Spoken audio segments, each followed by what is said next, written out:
हरे कृष्णा, राधे राधे। हम सभी साधक वैदेही की आत्मकथा श्रवण कर रहे हैं। भाग 55 गतांक से आगे। मैं वैदेही। हम लोग जैसे जैसे आगे बढ़ रहे थे, वन और सघन होते जा रहे थे।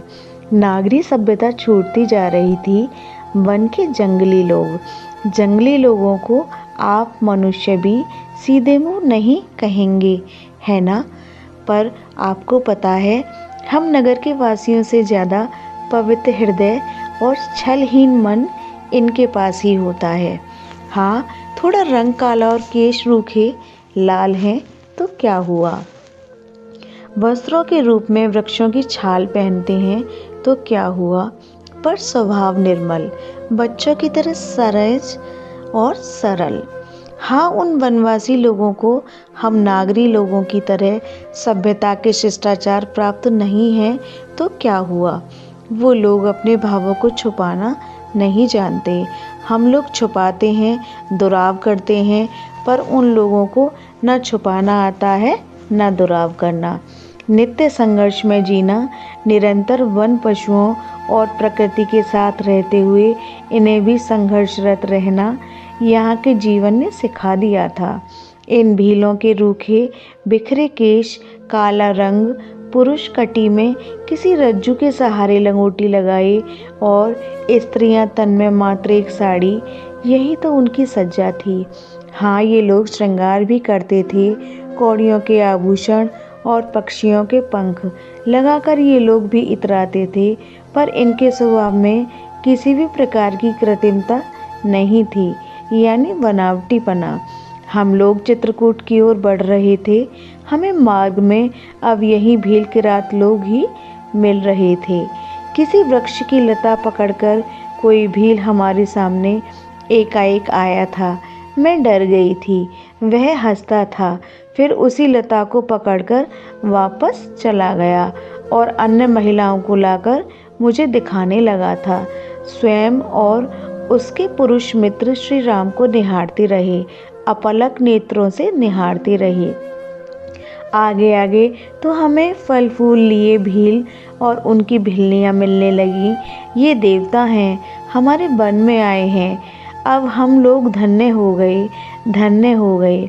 भीलों के बुजुर्ग आए थे, उनके साथ सैकड़ों भील थे। वही सबको बता रहे थे, ये देवता हैं, ये देवी हैं, इनकी सेवा करो। हमारे मुखिया निषाद राज ने हमें यही तो समझाया है। ओह, मैं अब समझ गई थी कि निषाद राज की प्रयाग से ही हमें छोड़कर आगे क्यों आ गए थे। उन्होंने ही इस जंगल में से हम सबको हमारे आने की सूचना दे दी थी। हे चक्रवर्ती दशरथ के पुत्र हैं राम। बुजुर्ग भील अपनी तरुण भीलों को और उनकी पत्नियों को समझा रहे थे। पर ये जंगल में क्यों हैं? ये इनकी पत्नी लगती हैं, कितनी सुकुमार हैं। ये क्यों आई हैं इस भयानक जंगल में? ये प्रश्न था भीलों की जो पत्नियां थीं उनका। वनवास दे दिया पिता दशरथ ने। बुजुर्ग भील ने सजल नयन से कहा, हाय, मुझे देखकर रोने लगी थी बेचारी भिलनियाँ। कैसा कठोर हृदय होगा चक्रवर्ती का। इतने कोमल पुत्र और पुत्रवधू को भी भला कोई जंगल में भेजता है। हाय हाय, खुलकर रोने लगी थी सभी भिलनियाँ। उनका रुदन सुनकर भील लोग भी रोने लगे थे। भीलों का रुदन सुनकर हिरण, खरगोश, पक्षी, तोता, मैना, कोयल, कौवा सब दौड़ पड़े थे।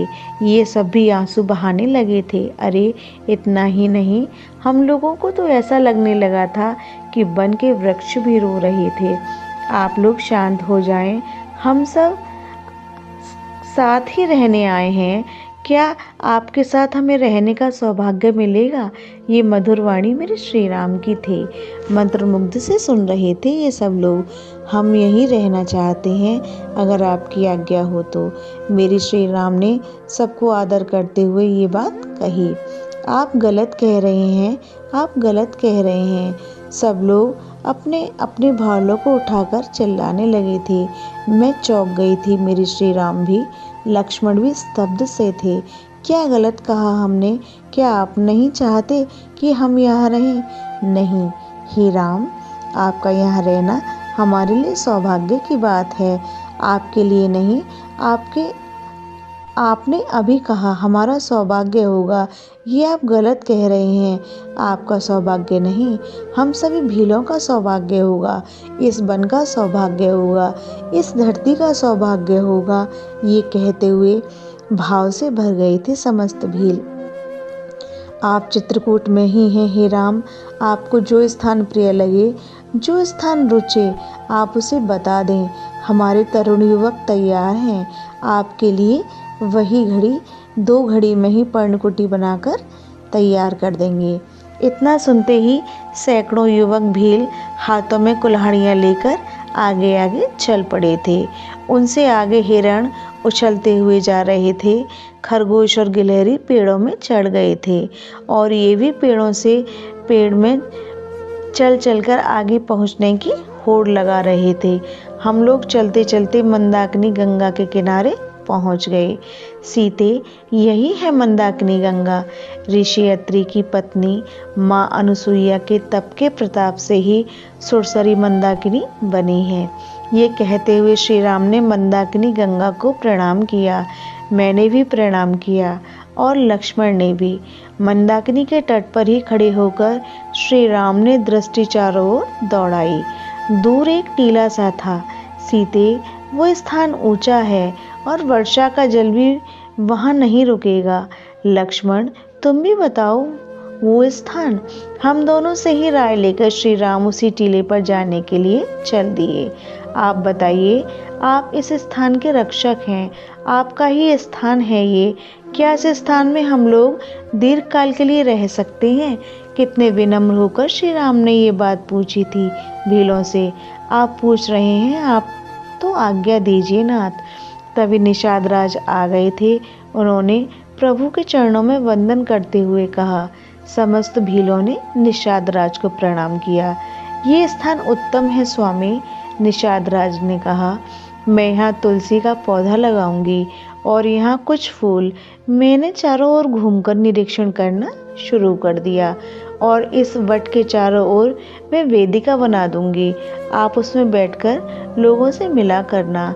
हाँ, अब यही है हमारा राजमहल। ये कहते हुए हंसे थे मेरे स्वामी श्री राम। मैं कुछ शाखाएं और तृण लेकर आता हूँ। लक्ष्मण जैसे ही यह कहकर जाने लगे, सभी सैकड़ों भील युवकों ने सूखे कांस, मूज, बांस, पेड़ की शाखाएं ये सब लाकर रख दी और कुल्हाड़ी लेकर सब लोग कुटिया बनाने के लिए लग गए।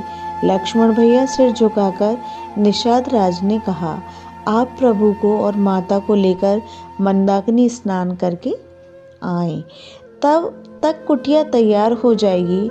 मुस्कुराए श्री राम और चले गए थे हम मंदाकिनी में स्नान के लिए। यह प्रसंग अब यहीं विश्राम लेता है। हरे कृष्णा, राधे राधे।